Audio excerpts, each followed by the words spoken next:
نحمده ونصلي على رسوله الكريم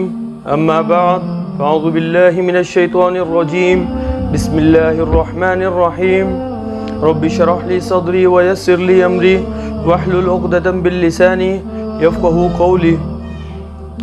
تمام ناظرین اکرام، السلام علیکم ورحمۃ اللہ وبرکاتہ۔ آج میں آپ سے ایک سوال کرنے والا ہوں تمام مسلمانوں سے کہ وہ محمد صلی اللہ علیہ وسلم، نبی کریم صلی اللہ علیہ وسلم سے کتنی محبت اور عقیدت رکھتے ہیں۔ اور یہ میں بات جانتا ہوں کہ تمام مسلمان، تمام مومنین آپ صلی اللہ علیہ وسلم سے کسی نہ کسی طرح سے، کسی نہ کسی نسبت سے عقیدت اور محبت رکھتے ہیں، لیکن میں آپ کو آپ صلی اللہ علیہ وسلم کے دنیا سے جانے والے لمحات کے بارے میں بتانا چاہوں گا، وہ واقعات آپ کے سامنے بتانا چاہوں گا۔ اس کے بعد میں آپ سے اس سوال کا آخر میں جواب چاہوں گا کہ ہم کس طرح کی محبت نبی کریم صلی اللہ علیہ وسلم سے رکھتے ہیں۔ آپ صلی اللہ علیہ وسلم پر جب قرآن کی یہ آیات نازل ہوئیں، اذا جاء نصر اللہ والفتح ورأيت الناس يدخلون في دین اللہ افواجا، تو تمام صحابہ اکرام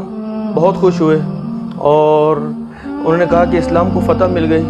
اور اسلام میں لوگ فوج در فوج شامل ہونے لگے ہیں، اسلام غالب ہونے لگا ہے۔ تو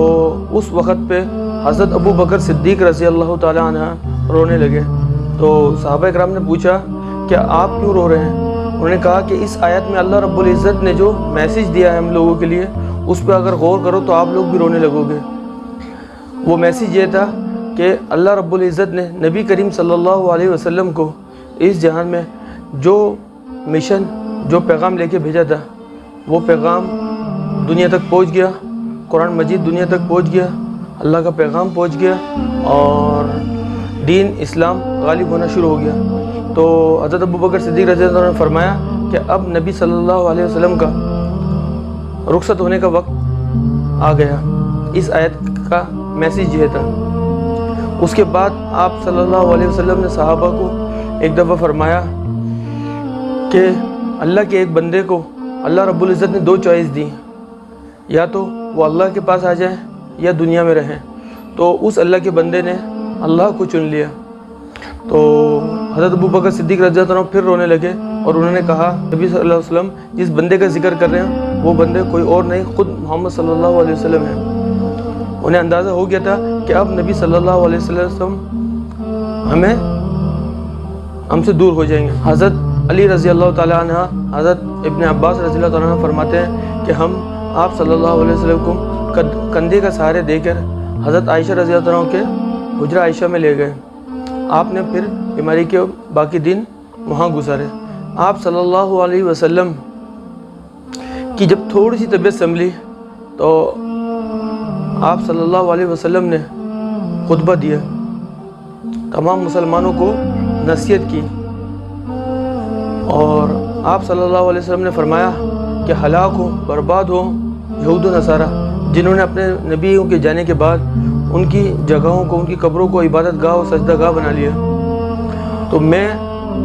عبدہ و رسول ہوں، میں اللہ کا بندہ اور اس کا رسول ہوں، تو مجھے اللہ کا بندہ اور اس کا رسول ہی رہنے دینا، میرے کو اللہ کا بندہ اور رسول ہی جاننا، مجھے ایسے مت بڑھانا جیسے عیسائیوں نے عیسیٰ ابن مریم کو بڑھا دیا۔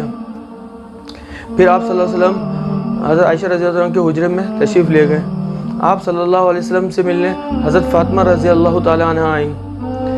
آپ صلی اللہ علیہ وسلم نے انہیں قریب بلایا اشارے سے اور ان کے کان میں کچھ کہا تو وہ رونے لگیں۔ اس کے بعد پھر کچھ کہا کان میں تو وہ مسکرا اٹھی۔ تو حضرت عائشہ رضی اللہ عنہ فرماتی ہیں کہ میں نے سیدہ فاطمہ رضی اللہ تعالیٰ عنہ سے پوچھا کہ اللہ کے نبی صلی اللہ علیہ وسلم نے آپ کو کیا کہا جو آپ پہلے رونے لگیں پھر آپ مسکرانے لگیں؟ تو سیدہ فاطمہ رضی اللہ تعالیٰ عنہ فرماتی ہیں کہ نبی کریم صلی اللہ علیہ وسلم نے مجھے کہا کہ میں اب اللہ رب العزت کے پاس جا رہا ہوں، تو مجھے رونا اس لیے آیا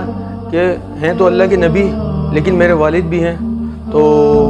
مجھے اس لیے رونا آیا۔ پھر نبی کریم صلی اللہ علیہ وسلم نے فرمایا کہ جنت میں جس سے میں سب سے پہلے ملوں گا وہ آپ ہو۔ فاطمہ رضی اللہ تعالیٰ عنہ کو کہا اور کہا کہ کہ آپ جنت کی عورتوں کی سردارنی ہوں۔ اس کے بعد آپ خوش ہو گئیں۔ پھر آپ صلی اللہ علیہ وسلم نے ایک برتن پانی کا رکھا تھا، اس میں ہاتھ ڈالا اور اپنے چہرہ مبارک پر پھیرا، اور حضرت عائشہ رضی اللہ عنہ سے فرمایا کہ یہ موت کی سختی بہت سخت ہے عائشہ، وہ کیفیت بیان کی۔ پھر اس کے بعد آپ صلی اللہ علیہ وسلم نے حضرت عائشہ رضی اللہ عنہ کو کہا کہ مجھے مسواک دو۔ حضرت عائشہ رضی اللہ عنہ نے وہ مسواک نرم کر کے آپ صلی اللہ علیہ وسلم کو دی۔ آپ صلی اللہ علیہ وسلم نے مسواک کی، یعنی کہ آپ صلی اللہ علیہ وسلم کو طہارت، پاکیزگی، صفائی بہت پسند تھی، اور خود اللہ رب العزت کو اتنی پسند ہے۔ اللہ رب العزت نے قرآن میں فرمایا، اللہ رب العزت خود پسند فرماتے ہیں کہ طہارت اور پاکیزگی کو۔ پھر حضرت عائشہ رضی اللہ عنہ فرماتی ہیں کہ مجھے ایک دم ایسا لگا جیسے حضرت جبرائیل علیہ السلام تشریف لائے ہیں۔ ہر نبی کے ساتھ ان کی دنیا سے جانے سے پہلے جبرائیل علیہ السلام تشریف لاتے ہیں اور ان سے اجازت طلب کرتے ہیں کہ اللہ رب العزت آپ کی ملاقات چاہتے ہیں، اور آپ کی مرضی ہے کہ آپ آنا چاہیں یا ٹھہرنا چاہیں دنیا میں۔ تو حضرت عائشہ رضی اللہ عنہ نے پھر وہ کمنٹری فرمائی کہ جو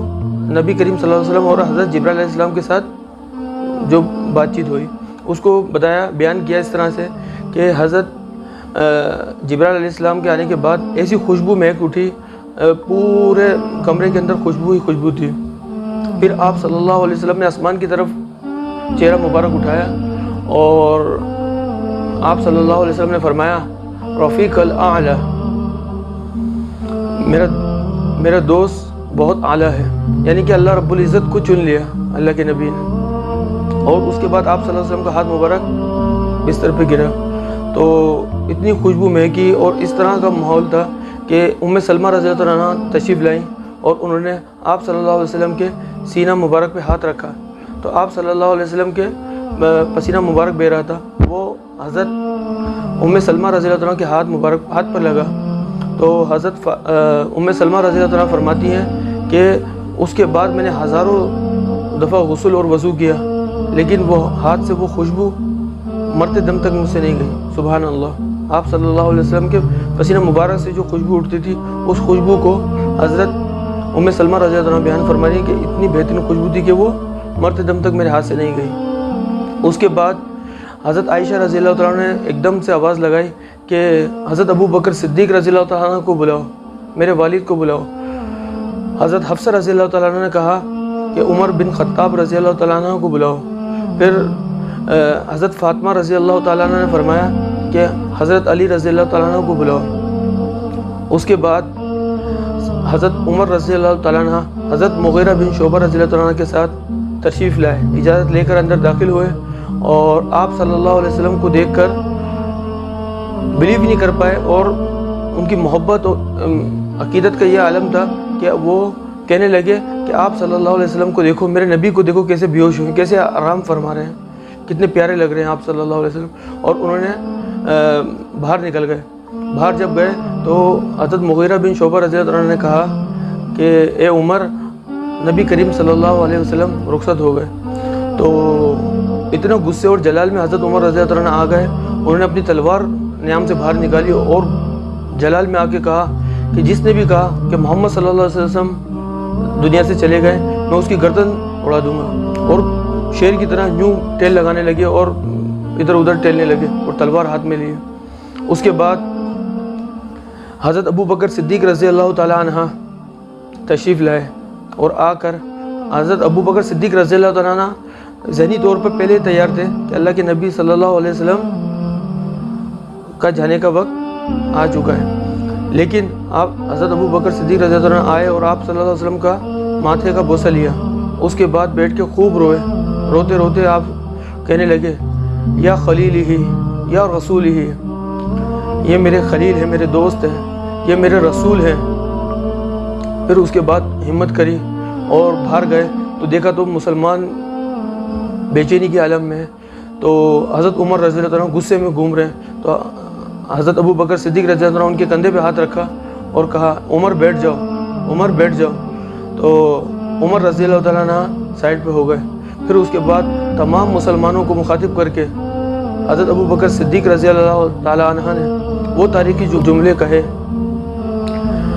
حضرت ابو بکر صدیق رضی اللہ تعالیٰ عنہ نے کہا، اے لوگو سن لو، جو محمد صلی اللہ علیہ وسلم کی عبادت کرتے تھے وہ سن لیں کہ محمد صلی اللہ علیہ وسلم اب اس دنیا سے جا چکے ہیں، اور جو اللہ کی عبادت کرتے تھے تو وہ سن لیں کہ اللہ رب العزت الحی القیوم لا یموت ہے، اسے موت نہیں، وہ ہمیشہ ہمیشہ ہے۔ اس کے بعد حضرت ابو بکر صدیق رضی اللہ تعالیٰ نے قرآن کی آیت پڑھی۔ اس کے بعد حضرت عمر رضی اللہ تعالیٰ نے فرماتے ہیں کہ وہ آیت جب میں نے سنی تو میں گھٹنوں کے بل زمین پہ گر گیا، اور مجھے ایسا لگا کہ یہ آیات مبارکہ ابھی ابھی نازل ہوئی ہیں۔ کیونکہ کبھی ہم نے گمان ہی نہیں کیا تھا کہ اللہ کے نبی صلی اللہ علیہ وسلم سے بھی جدائی ہو سکتی ہے، وہ بھی ہم نے دنیا سے رخصت ہو سکتے ہیں۔ تو تمام صحابہ اکرام تھوڑے بہت مطمئن ہوئے، تو حضرت ابو بکر صدیق رضی اللہ عنہ نے کہا کہ نماز کا وقت ہو گیا، حضرت بلال رضی اللہ عنہ کو بلاؤ۔ حضرت بلال رضی اللہ عنہ کو کہا کہ اذان دیجیے۔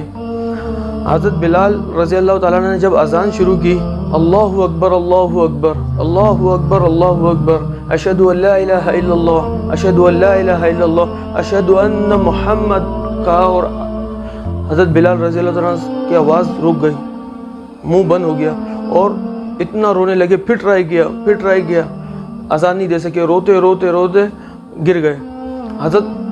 ابو بکر صدیق رضی اللہ تعالیٰ نے پھر اذان مکمل کی۔ بتاتے ہیں کہ بعد میں جب حضرت ابو بکر صدیق رضی اللہ تعالیٰ خلیفہ اول بنے تو حضرت سید بلال رضی اللہ تعالیٰ عنہ ابو بکر صدیق رضی اللہ عنہ کے پاس آیا اور کہا، اے امیر المومنین، میں مدینے سے جانے کی رخصت چاہتا ہوں، میں یہاں سے جانا چاہتا ہوں۔ تو حضرت ابو بکر صدیق رضی اللہ تعالیٰ نے کہا کہ اے سیدہ بلال رضی اللہ تعالیٰ عنہ، آپ اللہ کے نبی کے مؤذن ہیں، آپ ہمیں چھوڑ کے نہیں جا سکتے۔ تو حضرت بلال رضی اللہ تعالیٰ نے کہا کہ اگر جب میں غلام تھا تو آپ نے مجھے آزاد کرایا، اگرچہ آپ نے اپنی ذات کے لیے مجھے آزاد کرایا تو بے شک مجھے رکھ لیجئے، لیکن اگر اللہ کی رضا کے لیے آپ نے مجھے آزاد کرایا تو مجھے جانے دیجیے، میں اللہ کے راستے میں جانا چاہتا ہوں، اور جہاد میں فی سبیل اللہ میں شریک ہونا چاہتا ہوں، اور میں چاہتا ہوں کہ میں اللہ کے راستے میں شہید ہوں اور نبی کریم صلی اللہ علیہ وسلم سے ملوں جا کے، میں اللہ کے نبی کے بغیر اس دنیا میں اس مدینہ میں نہیں رہ سکتا۔ تو پھر حضرت ابو بکر صدیق رضی اللہ عنہ نے مجبور ہو کے انہیں اجازت دی اور وہ رخصت لے کے چلے گئے۔ بتاتے ہیں حضرت عمر رضی اللہ عنہ کی خلافت کے دور میں جب مسجد اقصی یروشلم فتح ہوا تو اذان دینے کے لیے سیدہ بلال رضی اللہ تعالیٰ عنہ کو بلایا۔ حضرت سیدہ بلال رضی اللہ تعالیٰ عنہ نے آ کر اذان دینے سے انکار کیا کہ میں اذان دینا چھوڑ چکا ہوں، اب میں اذان نہیں دے سکتا۔ تو عمر رضی اللہ عنہ نے تمام مسلمانوں سے کہا کہ بلال کو کہو کہ اذان دے۔ تو تمام لوگوں نے جب ریکویسٹ کی تو بلال رضی اللہ تعالیٰ نے پھر اذان دی۔ پھر جب اذان دی تو تمام مسلمان اتنا زار و قطار روئے کہ تمام مسلمانوں کی داڑیاں آنسو سے بھر گئے۔ ان کو لگا کہ آپ صلی اللہ علیہ وسلم کا دور لوٹا ہے۔ پھر اس کے بعد بلال رضی اللہ تعالیٰ عنہ چلے گئے۔ کچھ عرصے بعد نبی کریم صلی اللہ علیہ وسلم کی حضرت بلال رضی اللہ عنہ کو خواب میں زیارت ہوئی، تو حضرت بلال رضی اللہ تعالیٰ عنہ سے نبی کریم صلی اللہ علیہ وسلم نے کہا کہ اے بلال، کتنا عرصہ ہو گیا تم مدینہ نہیں آئے، کیا ناراض ہو؟ تو بلال رضی اللہ تعالیٰ عنہ ایسے بے چینی کے عالم میں ایک دم سے اٹھے اور اپنی سواری کو تیار کیا اور مدینہ کی طرف سواری کو دوڑایا، اور اتنا دوڑایا کہ صرف نماز کے لیے ہی کہیں رکے، باقی انہوں نے جو ہے نا مدینہ پہنچ گئے، آپ صلی اللہ علیہ وسلم کے روزے پہ حاضری دی، اور آپ صلی اللہ علیہ وسلم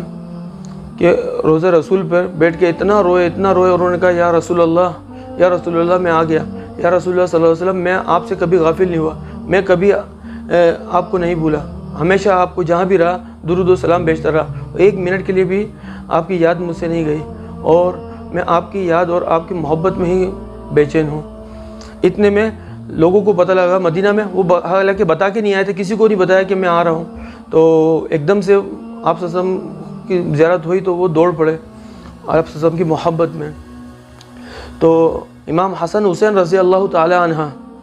کو کسی نے بتایا کہ حضرت بلال سیدہ بلال رضی اللہ تعالیٰ عنہ روزہ رسول پہ آ چکے ہیں، تو وہ فوراً وہاں پہنچے اور انہوں نے کہا حضرت بلال رضی اللہ عنہ سے کہ آج اذان آپ دیجئے۔ تو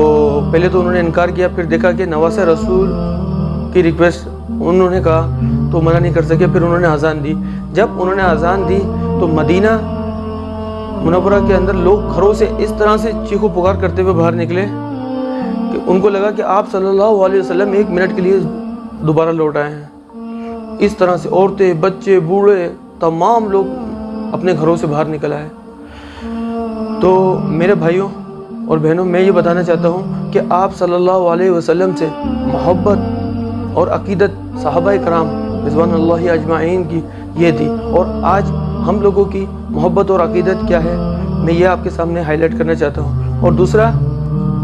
اللہ رب العزت نے خود قرآن میں فرمایا قُلْ إِن كُنتُمْ تُحِبُّونَ اللَّهَ فَاتَّبِعُونِي يُحْبِبْكُمُ اللَّهُ فَيَغْفِرْ لَكُمْ ذُنُوبَكُمْ۔ کہہ دو کہ یہ اللہ سے محبت کرتے ہیں تو انہیں نبی صلی اللہ علیہ وسلم کی اتباع اور اطاعت کرنی پڑے گی، اس کے بعد اللہ رب العزت بھی ان سے محبت کرے گا اور ان کے گناہ معاف کر دے گا۔ یعنی کہ اللہ رب العزت نے بھی یہ شرط رکھی ہے کہ اللہ کو پانا چاہتے ہو، اللہ کو راضی کرنا چاہتے ہو تو محمد صلی اللہ علیہ وسلم کے طریقے پہ چلو، محمد صلی اللہ علیہ وسلم کی عقیدت اور اطاعت کرو، اور آپ صلی اللہ علیہ وسلم نے جو فرمایا اس کے اوپر عمل کرو، آپ صلی اللہ علیہ وسلم کی تعلیمات پہ عمل کرو، قرآن و سنت پہ عمل کرو، وہی صراط المستقیم کا سیدھا راستہ ہے۔ تو میرے بھائیوں دوستو،